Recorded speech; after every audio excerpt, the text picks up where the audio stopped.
So hello दोस्तों, आज मैं आपको बताने वाला हूँ कक्षा 10 गणित का एक बहुत महत्वपूर्ण क्वेश्चन जो हर वर्ष बोर्ड एग्जाम में आता है और पिछले वर्ष आया था। तो आइए मैं इस क्वेश्चन को आपको इतनी अच्छे तरीके से बता दूं कि इस वर्ष आए तो आप बहुत अच्छे तरीके से कर ले जाओ।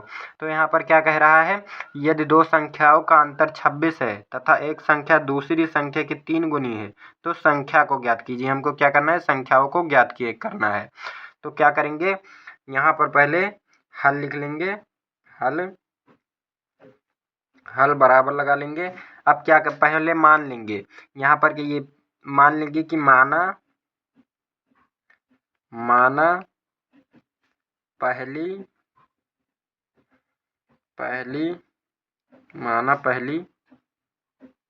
पहली संख्या बराबर x और इधर मान लेंगे कि डॉट डॉट लगाकर दूसरी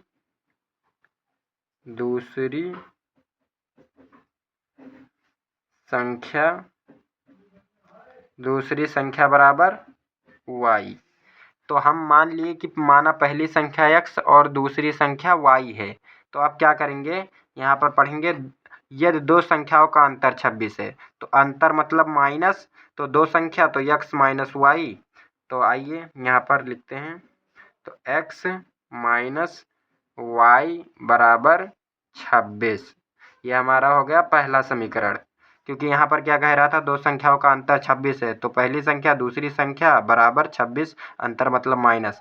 ये पहला समीकरण हमें मिल गया। अब क्या करेंगे, अब हमको दूसरा समीकरण बनाना है। तो क्या कह रहा है, तथा एक संख्या दूसरी संख्या की 3 गुनी है। एक संख्या माना x, जैसे x बराबर y के 3 गुनी है तो 3y, और ये हमारा समीकरण कितना हो गया, 2 हो गया। अब क्या करेंगे, ये जो x बराबर 3y निकला है तो इस 3y को यहाँ x के स्थान पर रख देंगे। तो आइए एक बार लिख लेते हैं, इस समीकरण 2 का मान 1 में रखने पर, समीकरण 2 का मान समीकरण 1 में रखने पर, तो समीकरण 1 में रखने पर अब हम क्या करेंगे, जो x है, ये जो x बराबर 3y, ये 3y को यहाँ x के स्थान पर रख देंगे बस। तो आइए रख देते हैं, एक बार उतारते नहीं डायरेक्ट रख देते हैं 3y, और यहाँ माइनस है तो माइनस लगा लेंगे, y है यहाँ पर तो y, और बराबर कितना है 26 है तो 26। अब क्या करेंगे, इस समीकरण को हल करेंगे। अब 3y में से 1y जाएगा, कितना बचेगा, 2y बच जाएगा हमारा, और बराबर कितना है 26 है तो 26 हो गया। अब क्या करेंगे, ये जो 2 है इसको बराबर के इस साइड में भेजेंगे, तो इधर गुणे में है, बराबर के इस साइड में जाएगा, बटे में हो जाएगा। तो y बराबर 26 बटे 2, इसको काट देंगे तो 13 बार में कट जाएगा, यानी भाग कर देंगे तो 13 बार में कट जाएगा। तो हमारा y बराबर कितना निकल आया, 13 निकल आया। तो आइए अब इस y का मान यहाँ समीकरण 2 में y के स्थान पर रख देते हैं, हमारा x का मान भी निकल जाएगा।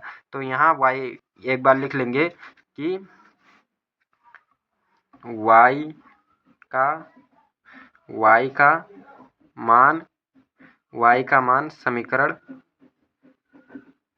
मान समीकरण 2 में रखने पर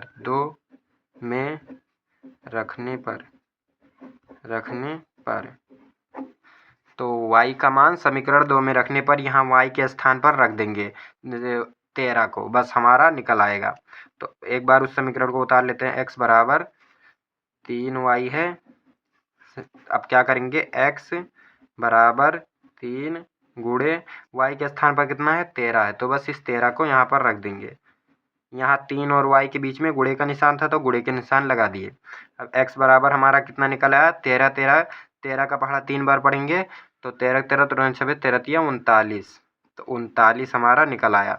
अब हमको क्या माने थे, जैसे x हमारा 39 निकला है और y 13 निकला है, तो हमारा पहली संख्या है x कितना हो गया, 39 हो गया, और दूसरी संख्या y, तो दूसरी संख्या हमारा 13 हो गया। आई होप आपको ये वीडियो पसंद आया होगा। अगर समझ में आया और पसंद आया तो लाइक सब्सक्राइब कर दीजिए। धन्यवाद।